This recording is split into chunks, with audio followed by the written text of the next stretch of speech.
എല്ലാവർക്കും നമസ്കാരം. LB academy online ക്ലാസിന്റെ പുതിയൊരു വീഡിയോയിലേക്ക് എല്ലാവർക്കും സ്വാഗതം. അപ്പോൾ ഇന്ന് വന്നിരിക്കുന്നത് ഏറ്റവും പ്രധാനപ്പെട്ട കുറച്ച് വിവരങ്ങൾ നിങ്ങളിലേക്ക് ഷെയർ ചെയ്തതിന് വേണ്ടിയിട്ടാണ്. സോ വീഡിയോയിലേക്ക് പോകുന്നതിന് മുൻപായിട്ട് നമ്മുടെ ചാനൽ ആദ്യമായിട്ടായിരിക്കും കാണുന്നവരുണ്ടെങ്കിൽ ചാനൽ ഒന്ന് സബ്സ്ക്രൈബ് ചെയ്യുക, ലൈക്ക് ചെയ്ത് ഷെയർ ചെയ്യാം.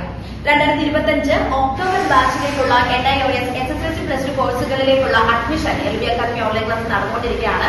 ലോകത്ത് എവിടെയുള്ളവരാണെങ്കിലും നിങ്ങളുടെ മുടങ്ങിപ്പോയ SSLC പ്ലസ് ടു പഠനം LB അക്കാദമി ഓൺലൈൻ ക്ലാസ് വഴി പൂർത്തീകരിക്കണമെന്ന് നിങ്ങൾ ആഗ്രഹിക്കുന്നവരാണെങ്കിൽ ഉടൻ തന്നെ സ്ക്രീനിൽ കാണുന്ന നമ്പറിൽ കോൺടാക്ട് ചെയ്യാം.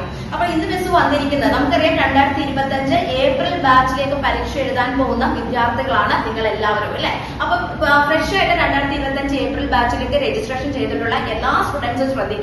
നിങ്ങളുടെ ID കാർഡിൽ എന്തെങ്കിലുമൊക്കെ മിസ്റ്റേക്കുകളോ കാര്യങ്ങളോ ഉണ്ടെങ്കിൽ ഈ സമയം കൊണ്ട് തന്നെ അതെല്ലാം കൃത്യമാക്കിക്കോണം കേട്ടോ. ചില സമയങ്ങളിൽ രജിസ്ട്രേഷൻ ചെയ്ത സമയങ്ങളിൽ ഒരുപാട് മിസ്റ്റേക്കുകൾ ഉണ്ടാകാറുണ്ട് ചില ഇൻസ്റ്റിറ്റ്യൂഷൻസിന് അല്ലെങ്കിൽ മറ്റു ചില സ്ഥാപനക്കാർക്കോ അല്ലെങ്കിൽ നിങ്ങൾ സെൽഫായിട്ട് രജിസ്ട്രേഷൻ ചെയ്തിട്ടുള്ള സ്റ്റുഡൻസ് ഒക്കെ ആണെങ്കിൽ നിങ്ങൾക്കും അല്ലെങ്കിൽ അക്ഷയ കേന്ദ്രം വഴിയൊക്കെ ചെയ്യുന്നവർക്ക് ഒരുപാട് ആൾക്കാരുണ്ട്. അപ്പൊ അങ്ങനെയുള്ള ആൾക്കാർക്കൊക്കെ എന്തെങ്കിലുമൊക്കെ മിസ്റ്റേക്കുകൾ സ്വാഭാവികമായിട്ടും ഉണ്ടാകാറുണ്ട്.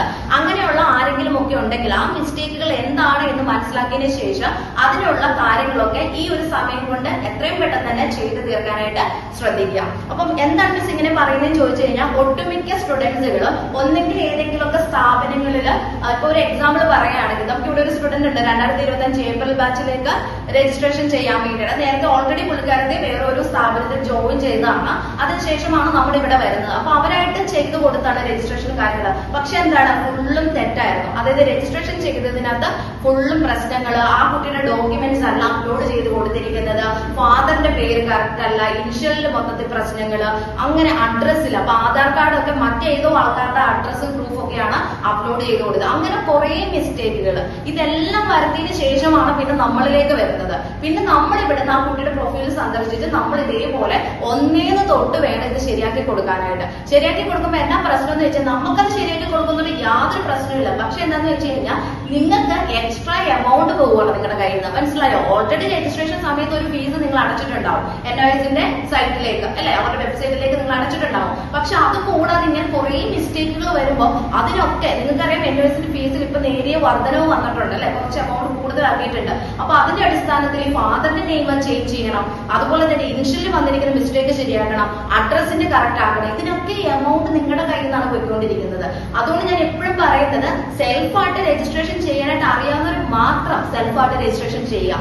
അതല്ലാതെ അല്ലെങ്കിൽ മറ്റേതെങ്കിലും സ്ഥാപനത്തിൽ ജോയിൻ ചെയ്യുന്ന ആളുകളാണെങ്കിൽ പോലും നിങ്ങൾ കറക്റ്റ് ആയിട്ട് വിവരങ്ങൾ ചോദിച്ച് മനസ്സിലാക്കിയതിനു ശേഷം, അതായത് അതിനാണ് നമ്മൾ ഫോൺ നമ്പർ കൊടുക്കണം. ആ ഫോൺ നമ്പറിൽ കോൺടാക്ട് ചെയ്ത് കറക്റ്റ് ആയിട്ട് നിങ്ങൾ കാര്യങ്ങൾ മനസ്സിലാക്കുക, എൻക്വയറി ചെയ്യുക. ഇത് എത്ര നാളായി ഇത് തുടങ്ങിയിട്ട്, ഇവർക്ക് എക്സ്പീരിയൻസ് ഉണ്ടോ, ഇത് അവിടുത്തെ വിജയ ശതമാനം എത്രയാണ്, ഇതെല്ലാം മനസ്സിലാക്കേണ്ടത് നിങ്ങളുടെ ഉത്തരവാദിത്വമാണ്.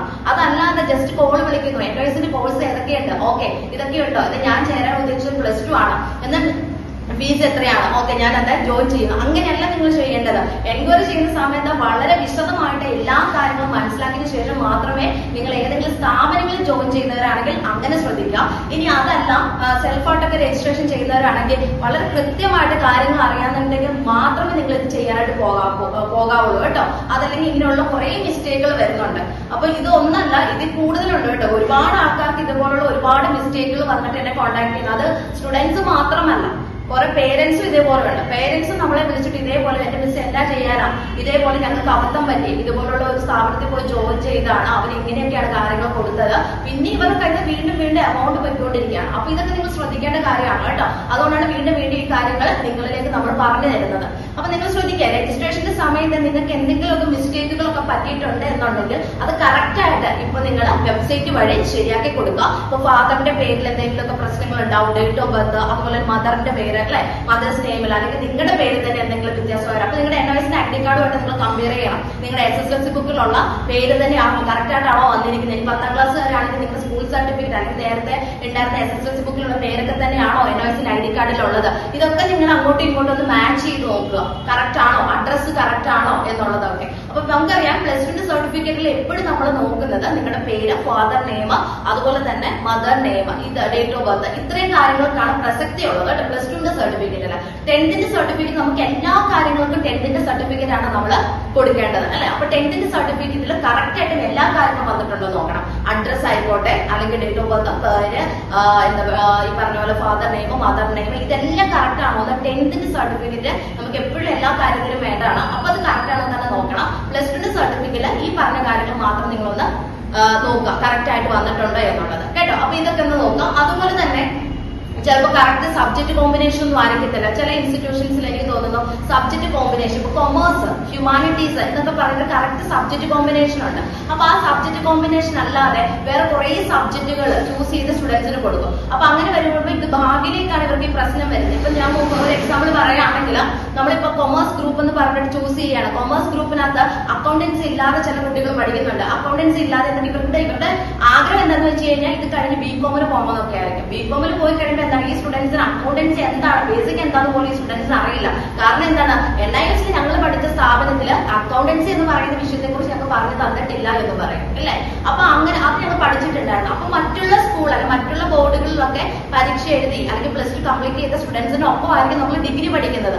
ആ സമയത്ത് ഇതിനെക്കുറിച്ച് ഒരു ബേസിക് ഐഡിയ ഇല്ലാന്നുണ്ടെങ്കിൽ അത് എത്രമാത്രം ബുദ്ധിമുട്ട് നിങ്ങൾക്ക് ഉണ്ടാക്കുന്നുണ്ടെന്ന് നിങ്ങളൊന്ന് മനസ്സിലാക്കി വെക്കാം അല്ലെ. അപ്പൊ അതുപോലെ സബ്ജക്ട് കോമ്പിനേഷൻ കറക്റ്റ് ആകാത്ത രീതിയിൽ അല്ലെങ്കിൽ സബ്ജക്റ്റുകളൊക്കെ ചൂസ് ചെയ്ത് മിസ്റ്റേക്ക് വരുത്തിയിട്ടുണ്ടെങ്കിൽ അതൊക്കെ ചേഞ്ച് ചെയ്യാം. 2025 ഏപ്രിലേക്ക് രജിസ്ട്രേഷൻ ചെയ്തിട്ടുള്ള സ്റ്റുഡൻസ് ആണെങ്കിൽ, അല്ലെങ്കിൽ മുൻ വർഷങ്ങളിലൊക്കെ NIST ബോർഡ് രജിസ്ട്രേഷൻ ചെയ്തിട്ട് എക്സാം ഒക്കെ എഴുതാത്ത സ്റ്റുഡൻസ് ഉണ്ടാവും. അപ്പൊ അങ്ങനെയുള്ളവർക്കൊക്കെ സബ്ജക്ട് ചേഞ്ച് ചെയ്യണമെന്നുണ്ടെങ്കിൽ സബ്ജക്ട് ചേഞ്ച് ചെയ്യാം.